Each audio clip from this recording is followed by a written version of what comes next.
Tertangkap. Seorang ojek online memberhentikan motornya di depan rumah Risa malam itu. Seorang perempuan dengan rambut diikat ke belakang turun sambil membawa sebuah bungkusan tas kecil yang dipakai menyilang di tubuhnya. Ia kemudian mengeluarkan dompet dan merogoh beberapa uang yang ada di dalamnya. Sementara laki-laki berjaket hijau menunggunya. "Kembalinya ambil aja ya mas," kata perempuan itu. "Makasih mbak," balas si ojek online sambil mengambil uang pecahan 20.000 itu. Perempuan itu bernama Riri, kakak kandung dari Risa, yang berarti adalah kakak ipar Leo saat masih menjadi suami Risa. Setelah bekerja seharian, ia pun pulang malam itu. Saat membuka pintu gerbang dan masuk ke dalam halaman rumah, ia melihat sesuatu yang janggal di dalam rumahnya. Maka buru-buru ia mendekat. "Ini kok tumben lampu belum dinyalain?" gumamnya sembari buru-buru berjalan ke rumah. Riri semakin bingung saat melihat cairan merah mengalir dari celah pintu. Pikirannya melayang kemana-mana melihat darah itu.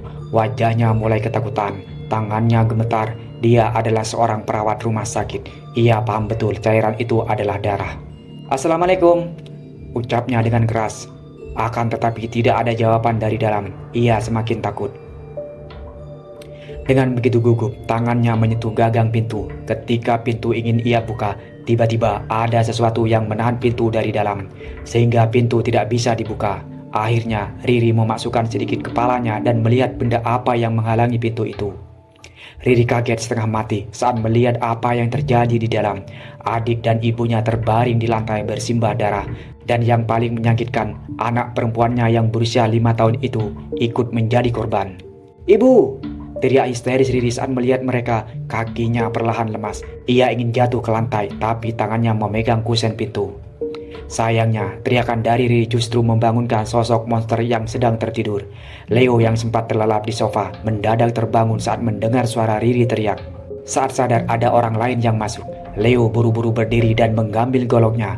Setelah itu, ia berjalan ke pintu untuk membunuh Riri juga.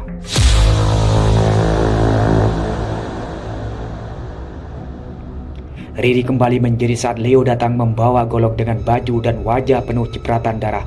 Dengan segala sisa tenaganya, Riri berusaha kuat dan kabur dari posisinya semula. Ia berlari meninggalkan rumah sambil menangis terseduh-seduh. Sementara dari dalam rumah, Leo keluar mengejar Riri sambil membawa golok seperti orang kesetanan. Matanya melotot seperti banteng mengamuk dan nafasnya tak karuan. "Tolong! Tolong!" Riri berteriak-teriak. Ia buka pintu gerbang dan berlari di jalanan kampung. Para warga sekitar yang mendengar suara teriakan Riri langsung keluar dari rumah masing-masing. Perempuan itu pun kabur ke rumah salah satu rumah warga yang ia kenal. Seorang laki-laki paruh baya memberinya tempat perlindungan. "Sini kamu!" teriak Leo sambil berjalan memegang golok. Melihat Leo yang seperti itu, para warga pun emosi. "Woi, apa-apaan ini?" teriak para warga. Laki-laki dari berbagai rumah pun keluar dan mengerumuni Leo. Mereka sama-sama menangkap Leo dan menghentikan aksinya. Satu warga memegang tangan Leo, sementara warga lainnya merampas golok yang Leo pegang. Leo sempat melawan, membuat para warga jadi emosi dibuatnya. Beberapa bahkan memukul Leo saking kesalnya. Malam itu, Leo pun habis jadi bulan-bulanan warga yang marah karena lingkungannya diusik. Dengan wajah babak belur, dirinya masih bisa berkata, "Gue bunuh lo semua, dia butuh darah, dia butuh tumbal."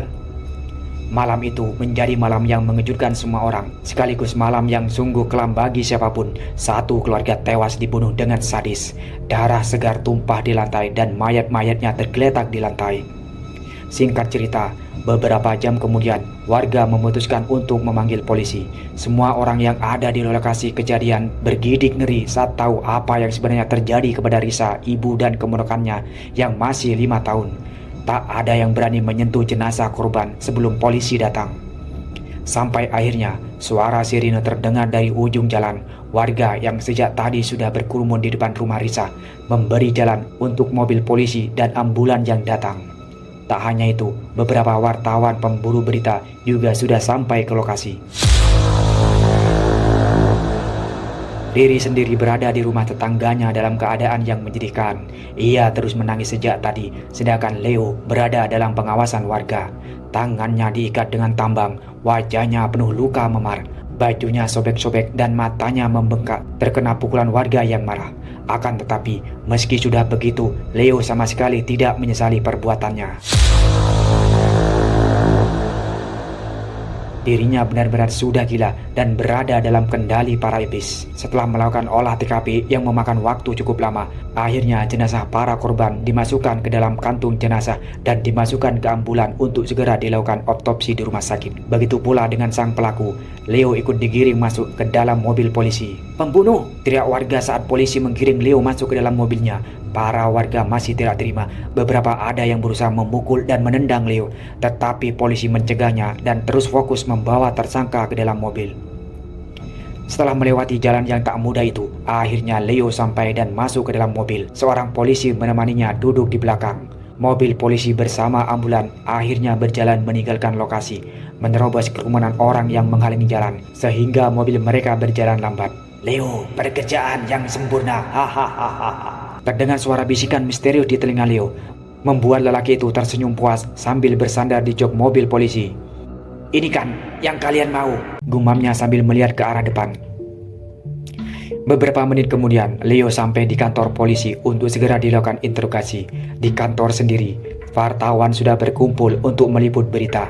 Saat mobil polisi datang, mereka berebut untuk mengambil gambar wajah Leo yang merupakan tersangka dari pembunuhan ini. "Kenapa kamu bunuh mereka? Salah apa mereka sama kamu?" tanya seorang polisi saat Leo sudah sampai di ruang pemeriksaan. Leo tidak menjawab, ia duduk sambil melamun. Polisi itu lalu bingung dan menoleh ke arah rekannya yang duduk di sampingnya. Mereka kali ini memakai cara yang lebih kasar. Ia tepuk-tepuk wajah Leo dengan keras agar mau menjawab. "Hei, jawab! Ayo jawab!" perintah si polisi sambil menepuk-nepuk wajah Leo. Akan tetapi Leo tetap diam tak bergeming. Hingga tiba-tiba listrik di kantor itu padam dengan sendirinya.